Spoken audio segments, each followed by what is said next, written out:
안녕하십니까, 정인태입니다. 당원 2만 명 김재원 징계 반대, 김기현 체제 비대위 갈 수도. 네, 이 당원들, 국힘 당원들이 김재원 징계 반대에 지금 나서고 있다. 네, 김기현 체제가 비대위로 갈 수도 있다, 이런 얘기를 했다라는 것입니다. 네, 지금 머니투데이에서 전하고 있는데요. 징계 안 된다. 당원 2만 명 김재원 징계 반대 서명서를 제출했다라는 거예요. 네, 그래서 김재원 최고위원 징계 반대 국민 모임, 네, 해서 누가 좌파 진영과 맞서 싸우겠느냐 이러면서 김재원 징계 경우에 좌파 언론의 파상 공세가 뒤따라질 거다. 그래서 태영호, 조수진, 김병민, 장해찬 최고위원들은 순차적으로 무너지고 김기현 체제는 결국 비대위로 갈 수밖에 없게 된다, 이렇게 얘기를 했다라는 것입니다. 그러면서 지금 아무런 사유가 없다, 네, 이렇게 얘기를 하고, 5.18 민주화 운동은 헌법 전문에 넣는 것을 두고 불가능하다며 반대 의사를 밝히는 등 논란을 샀던 김 최고위원의 발언들이 개인적 의견이다, 뭐 이게 위배되지 않는다, 이렇게 얘기를 하고 있는 거고요. 네, 그리고 정당 구성원들은 여러 가지 의견이 있을 수 있는데 5.18 관에 전부 똑같은 의견을 가진 것은 아니다, 개인적인 의견을 낼 수 있다, 이렇게 얘기를 했습니다. 그러면서 징계 반대 성명서를 낸 거죠.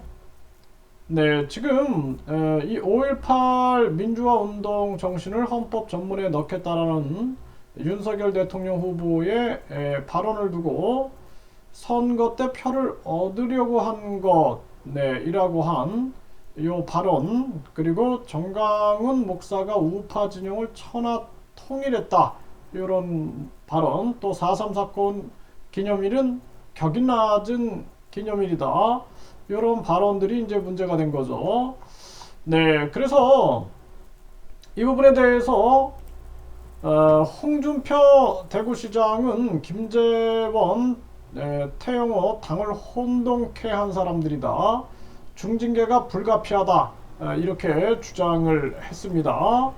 네, 그리고 이준석 전 대표는 양두구육보다 강한 징계 나와야 된다, 네, 이렇게 또 발언을 한 상황입니다. 네, 국힘이 아주 갈등 속으로 들어가는 그러한 정황이죠. 네, 그래서 막말서라 태영호, 김재원 징계에 돌입했다, 네, 이러한 정황이고요. 사실 이제 우리가 민주당도 개딸, 그리고 이제 국힘 같은 경우에도 굉장히 뭐 극우 성향을 가지고 있는 그러한 당원들도 있겠죠.